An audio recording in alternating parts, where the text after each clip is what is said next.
오늘 영상은 로마의 철학자 세네카의 말을 빌려 50대, 60대 우리의 인생 후반을 다시 바라보는 시간입니다. 세네카는 인생의 짧음에 대하여에서 이렇게 말합니다. 삶이 짧은 것이 아니다. 우리가 삶을 낭비하기 때문에 짧게 느낄 뿐이다. 젊을 때 이 문장을 읽으면 그냥 멋있는 말처럼 들립니다. 하지만 50대, 60대가 되어 읽으면 마음이 조금 다르게 반응합니다. 나도 모르게 이런 생각이 함께 떠오르기 때문입니다. 내가 정말 시간을 낭비하며 살아온 걸까? 아니면 최선을 다했지만 어쩔 수 없이 시간이 빨리 지나간 걸까? 우리는 대부분 비슷한 길을 걸어왔습니다. 눈 떠서 출근 준비하고, 회사 가서 하루 종일 일하고, 집에 돌아와 밥 먹고, 피곤해서 아무 생각 없이 텔레비전 보다가 잠들고, 그렇게 살다 보니 어느새 10년, 20년이 훌쩍 지나 있습니다. 그러다 문득 멈춰서서 뒤를 돌아보면 나라는 사람의 인생이 내 의지와 선택이 아니라 습관과 의무에 떠밀려온 느낌이 들 때가 있습니다. 오늘 이 시간 세네카의 명언은 그냥 지적인 자극이 아니라 지금 남은 내 인생을 어떻게 정리할지, 어디에 집중할지, 어디를 놓아줘야 할지를 보여주는 거울이 될 수 있습니다. 이제부터 세네카의 몇 가지 생각을 빌려 시간, 은퇴, 관계, 실현, 그리고 지금 이 순간의 삶에 대해 차분히 천천히 생각해 보려고 합니다. 세네카의 가장 유명한 말 가운데 하나는 이것입니다. 삶은 짧은 것이 아니라 우리가 대부분을 낭비하기 때문에 짧게 느껴질 뿐이다. 우리는 자주 이렇게 말합니다. 정말 정신없이 살다 보니 벌써 50이다. 자식 키우고 부모 모시고 일하느라 내 시간은 없었다.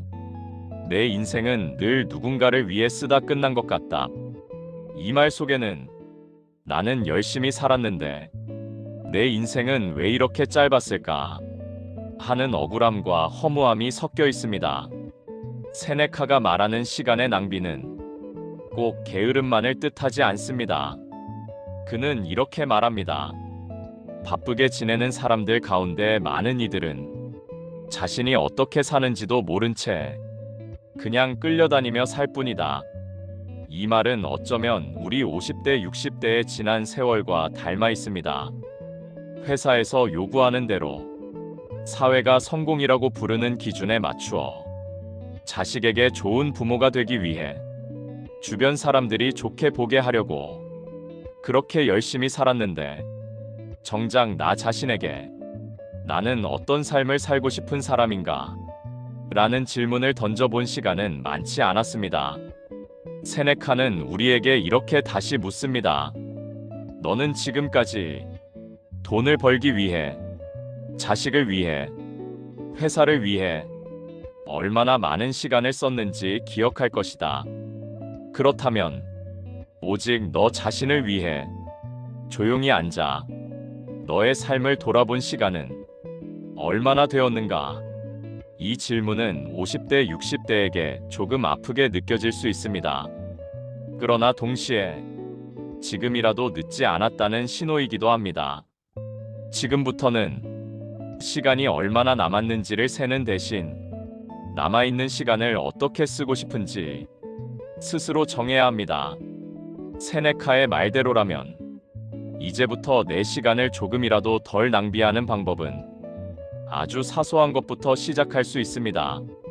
하루에 아주 짧은 시간이라도 텔레비전이나 휴대폰에서 눈을 떼고 내 마음을 들여다보는 것, 오늘 있었던 일들을 떠올리며 무엇을 더 줄이고 무엇을 더 늘리고 싶은지 적어보는 것. 이 짧은 시간들이 쌓이면 앞으로의 5년, 10년은 지금까지의 5년, 10년과 전혀 다른 모습이 될 수 있습니다. 세네카는 사람들의 습관을 이렇게 꼬집습니다. 사람들은 늘 말한다. 지금은 바쁘지만 나중에는 여유롭게 살겠다. 그러나 그 나중은 대부분 오지 않는다. 우리는 이런 생각을 많이 합니다. 지금은 자식 키우느라 바쁘니까 지금은 일하느라 바쁘니까. 지금은 부모님 챙기느라 바쁘니까. 나중에 은퇴하면 여행도 다니고 공부도 하고 취미 생활도 하면서 내 인생을 즐기겠다고 다짐합니다. 그런데 막상 은퇴를 하고 나면 여러 가지 현실을 마주합니다. 첫째, 생각보다 건강이 받쳐주지 않습니다. 머리로 생각했던 노후의 모습과 몸이 허락하는 노후의 모습 사이에는 적지 않은 차이가 있습니다. 둘째, 시간이 많아졌는데 무엇을 해야 할지 모르는 공허함이 찾아옵니다. 평생 회사에서, 가정에서 남이 정해준 역할과 일정으로만 살던 사람이 갑자기 아무도 시키지 않는 시간 앞에 서면 막막함이 먼저 찾아옵니다. 셋째, 여유는 생겼지만 돈과 체력은 예전만 못합니다. 그래서 정작 하고 싶었던 일들을 다시 미루게 됩니다. 세네카가 말하는 핵심은 이겁니다. 언젠가 한가해지면, 준비되면 그때부터 살겠다고 미루는 사람은 대부분 그 순간을 만나지 못한 채 한 생을 끝낸다. 50대, 60대인 우리는 이미 그 언젠가의 문턱을 넘어섰습니다. 그래서 이제는 이렇게 바꾸어 생각할 필요가 있습니다. 언젠가 행복해지겠다. 언젠가 나답게 살겠다가 아니라 오늘 이 상태 그대로, 지금의 건강, 지금의 형편, 지금의 관계 속에서 내가 할 수 있는 가장 좋은 삶을 조금씩 시작하겠다. 예를 들어 대단한 유럽 여행이 아니어도 좋습니다. 도시의 공원 한 바퀴라도 내가 의식적으로 나를 위해 걷는 시간을 만들어 보는 것. 새로운 학위나 자격증이 아니어도 좋습니다. 하루에 한 페이지라도 책을 읽고 느낌을 한 줄이라도 적어보는 것. 큰 돈이 드는 취미가 아니어도 좋습니다. 오래 미루었던 악기 연주나 그림 그리기를 독학으로라도 조금씩 시작해보는 것. 세네카가 말하는 진짜 여유는 더 이상 할 일이 없어서 생기는 시간이 아니라 해야 할 일이 많지만 그중 일부를 과감히 내려놓고 내 삶을 위해 남겨둔 시간입니다. 세네카는 이런 말을 남겼습니다. 사람들은 많은 사람들과 어울리지만 정작 자기 자신과는 거의 시간을 보내지 않는다. 우리의 삶에서 관계는 가장 큰 기쁨이면서 가장 큰 고민이기도 합니다. 자녀와의 관계에서는 섭섭함과 걱정이 뒤섞여 있고, 배우자와의 관계에서는 고마움과 피로감이 함께 있고, 친구와의 관계에서는 정과 비교심이 함께 움직입니다. 은퇴 이후에는 주변 사람들의 관계 구조도 바뀝니다.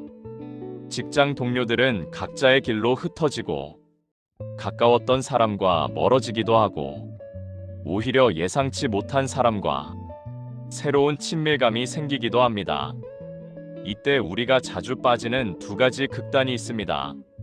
하나는 외로움이 두려워 아무 관계나 붙잡으려는 태도입니다.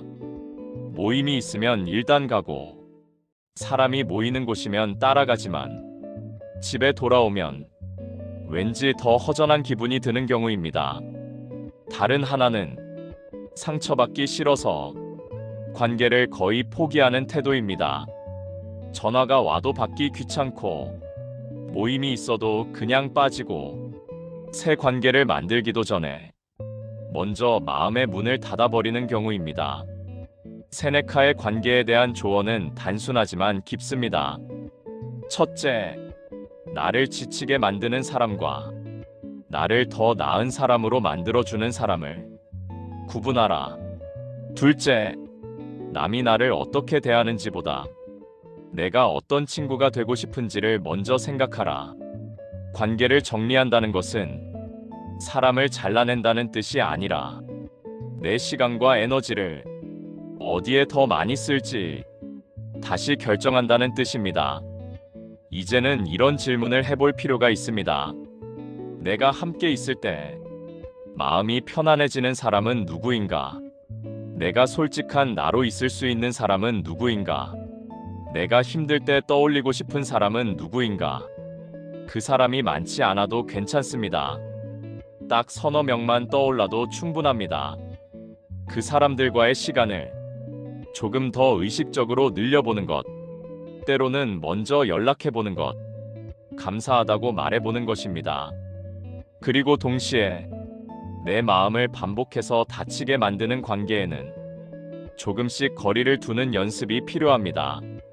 무례한 말을 반복적으로 하는 사람, 언제나 비교와 평가만 하는 사람, 항상 부정적인 말만 하는 사람과의 관계에서는 내 마음을 지키는 것도 중요한 책임입니다. 세네카가 말한 자기 자신과의 교제는 혼자 있는 시간을 의미하기도 하지만 나를 존중하는 관계를 선택하는 용기이기도 합니다. 세네카는 인생의 어려움에 대해 이렇게 말했습니다. 운명은 순순히 따르는 자를 이끌고 거부하는 자를 끌고 간다. 50대, 60대의 우리는 각자 자신만의 상처와 시련을 품고 있습니다. 누구에게는 경제적으로 힘들었던 시기가 평생 지워지지 않는 기억일 수 있고, 누구에게는 원하지 않았던 이별과 가족의 병간호가 마음을 깊이 파고든 상처일 수 있습니다. 누구에게는 직장에서 당한 부당한 대우가 지금도 생각만 하면 울컥하는 분노로 남아있을 수 있습니다. 세네카가 말하는 운명을 따른다는 것은 모든 것을 포기하라는 말이 아닙니다. 그는 이렇게 이야기합니다. 우리가 할 일은 일어난 일을 선택하는 것이 아니라 이미 일어난 일을 어떤 태도로 받아들일지 선택하는 것이다. 이미 지나간 과거를 지금 이 순간 다시 바꿀 수는 없습니다. 하지만 그 과거를 어떻게 기억하고 어떻게 해석할지는 여전히 우리의 선택입니다. 예를 들어, 사업이 실패한 기억을 내 인생에서 가장 치욕적인 장면으로만 남길 수도 있고, 그 경험을 통해 내가 무엇을 배웠는지를 떠올릴 수도 있습니다. 가족 안의 갈등을 평생 풀리지 않는 응어리로만 간직할 수도 있고, 그 일을 계기로 내가 어떤 말과 행동을 조심하게 되었는지 스스로의 변화를 돌아볼 수도 있습니다. 세네카는 말합니다. 시련은 우리에게 우리가 어떤 사람인지를 보여준다. 시련을 통해 드러난 나의 모습을 냉정하게 바라보는 것, 그것이 고통을 의미로 바꾸는 첫 단계입니다. 50대 이후의 시기는 과거의 상처를 덮어두는 시간이 아니라 그 상처를 조심스럽게 꺼내어 거기에 어떤 의미를 부여할지 내가 직접 정리하는 시간일지도 모릅니다. 내가 당했던 일들, 내가 겪었던 아픔들, 그것들을 떠올릴 때 나는 지금 어떤 사람으로 남고 싶은가? 복수하는 사람으로 남고 싶은가? 늘 피해자로 남고 싶은가? 아니면 그 모든 것을 통과해 조금 더 넓은 시선을 가진 사람으로 남고 싶은가? 이 질문에 대한 답은 오직 나만이 내릴 수 있습니다. 세네카는 인생의 마지막 부분을 이렇게 표현합니다. 우리는 인생의 대부분을 남의 눈치를 보며 살다가 마지막에 이르러서야 비로소 자기 삶을 돌아볼 시간이 생긴다. 50대, 60대의 우리는 이미 많은 것을 잃어본 사람들입니다.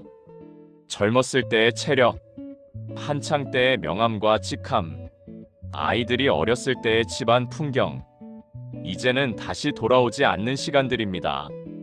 하지만 동시에 우리는 젊은 사람들은 아직 모르는 것들을 알고 있습니다. 어떤 선택이 10년 뒤, 20년 뒤에 어떤 결과로 돌아오는지 몸으로 경험한 사람들입니다. 세네카는 말합니다. 삶의 길이는 누구에게나 불확실하지만 지금 이 순간을 어떻게 쓸지는 우리에게 달려있다. 지금부터의 삶을 조금 더 나답게 살기 위해 오늘 이 자리에서 스스로에게 던져볼 질문 3가지를 제안합니다. 첫째, 앞으로 남은 시간 동안 꼭 지키고 싶은 나만의 원칙 한 가지는 무엇인가? 예를 들면 이럴 수 있습니다. 가족에게 하는 말만큼은 후회하지 않도록 하겠다. 경제적 형편이 어렵더라도 남에게 부끄러운 선택은 하지 않겠다. 몸이 허락하는 선에서라도 건강을 위해 움직이는 것을 포기하지 않겠다. 둘째, 오늘부터 당장 시작할 수 있는 작은 습관 한 가지는 무엇인가? 하루에 10분 산책하기.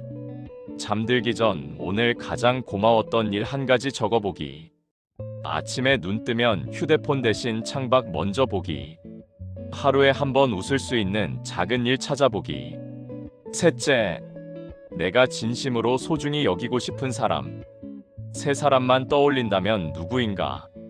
이 세 사람과의 관계에 조금 더 정성을 들이는 것이 나머지 인생에서 가장 후회하지 않을 투자일지도 모릅니다. 세네카의 철학은 복잡한 이론이 아닙니다. 결국 이렇게 묻습니다. 너는 오늘 하루를 헛되이 보냈는가? 아니면 네가 되고 싶은 사람에 조금이라도 가까워지는 방향으로 살았는가? 이 질문을 매일 밤 잠들기 전에 잠깐이라도 떠올려 본다면 20분짜리 이 영상이 당신의 남은 인생 전체에 작은 방향을 바꾸는 역할을 할 수 있을 것입니다. 오늘 우리는 세네카의 몇 가지 문장을 빌려 시간에 대한 태도, 은퇴 이후의 여유, 관계와 거리두기, 시련과 운명, 그리고 지금 여기서 시작하는 삶에 대해 천천히 살펴보았습니다. 삶이 짧은 것이 아니라 우리가 삶을 낭비하기 때문에 짧게 느껴질 뿐이라는 말처럼 이제 남은 시간만큼은 조금 덜 낭비하고 조금 더 나답게 쓰겠다고 마음속으로 조용히 다짐해 보셨으면 합니다. 이 영상이 당신의 오늘 밤을 조금 더 고요하게, 조금 더 단단하게 만들어 주었다면 그것으로 충분합니다.